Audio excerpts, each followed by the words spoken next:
ఇగో బెల్లము, రసగుల్లలు తీసుకొచ్చినా, రసగుల్లలేమో ఫ్రిడ్జ్‌లో పెట్టి పిల్లలకియ్యు. బెల్లమేమో అమ్మ నాన్నకిచ్చేయి. ఏమన్నారు? బెల్లం అమ్మ నాన్నలకిచ్చి రసగుల్లాలు పిల్లలకేయమన్నారా? ఎందుకట్లా? మీకొక విషయం తెలుసో తెలదో, మనకు లేని టైంల, మనకు దిక్కు లేని టైంల ఒక్కోలో సరిపడ అన్నం ఉంటే ఆ అన్నంను మీకు పెట్టి వాళ్ళు మంచినీళ్ళు తాగి పండుకున్నారు.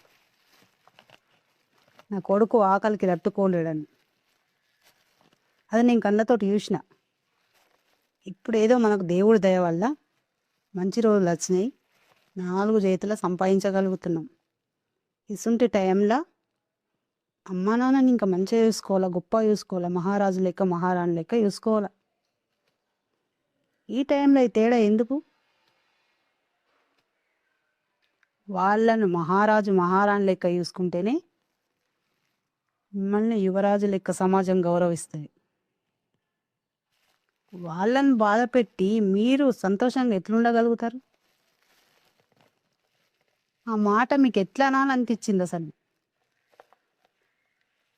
నాతోటైతే అట్లా ఇచ్చుడు అసలే కాదు. నేను ఈ రసగుల్లాలు మీ అమ్మా నాన్నకే ఇస్తా ఫస్ట్.